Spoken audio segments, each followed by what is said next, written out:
ভারতীয় চর সন্দেহে ধৃত কুলভূষণ যাদবকে মৃত্যুদণ্ড দিয়েছে পাকিস্তান। সোমবার আন্তর্জাতিক আদালতে শুনানি হয় কুলভূষণ মামলার। কুলভূষণের হয়ে সওয়াল করেন ভারতের প্রতিনিধি হরিশ সালভে। আদালতে তিনি বলেন, পাকিস্তানে বিদেশি নাগরিকদের অধিকার সুরক্ষিত নয়। মঙ্গলবার ফের শুনানি হবে এই মামলার।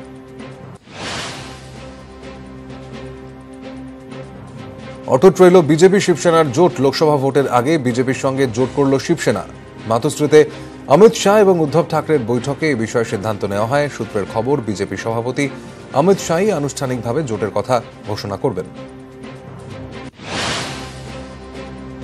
নিয়ন্ত্রণ হারিয়ে ৮০ ফুট গভীর খাদে পড়ে গেল গাড়ি। ঘটনাস্থলেই প্রাণ গেল ৪ পর্যটকের।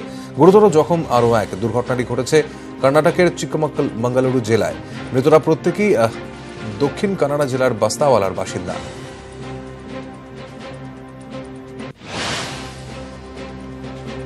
নৌসেনায় আইইডি বিস্ফোরণে নিহত মেজর চিত্রেশ বিস্তের মরদেহ হল তার বাড়ি দেরাদুনে। ছেলের দেহ দেখে ভেঙে পড়ে পরিবার। শেষ যাত্রায় যোগ দেন অগণিত মানুষ। মেজরকে শেষ শ্রদ্ধা জানায় সেনা পুলিশ।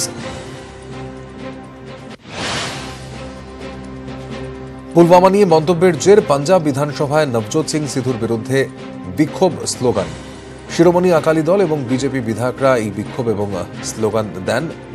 বাজেট বক্তৃতা কাটছাড় করতে বাধ্য হন অর্থমন্ত্রী মনপ্রীত বাদল। বিধানসভার বাইরে সিধু এবং পাক প্রধানমন্ত্রী ইমরান খানের পোস্টার পোড়ানো হয়। জঙ্গি হামলা নিয়ে কংগ্রেস নেতা সিধু বলেছিলেন, কিছু ভীরু লোকের জন্য গোটা দেশকে দায়ী করা উচিত নয়। পুলওয়ামায় শহীদ জওয়ান জয়দেব সিং এর বাড়িতে উত্তরপ্রদেশের মুখ্যমন্ত্রী যোগী আদিত্যনাথ।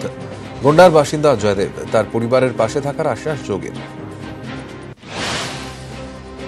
অনুমতি দিল না সুপ্রিম কোর্ট। তামিলনাড়ুর তুতিকোরিনে বেদান্ত গোষ্ঠীকে স্টারলাইট প্রকল্প খোলার অনুমতি দিল না আদালত। তবে সুপ্রিম কোর্ট জানিয়ে দেয়, হাইকোর্টে আবেদনের সুযোগ থাকছে।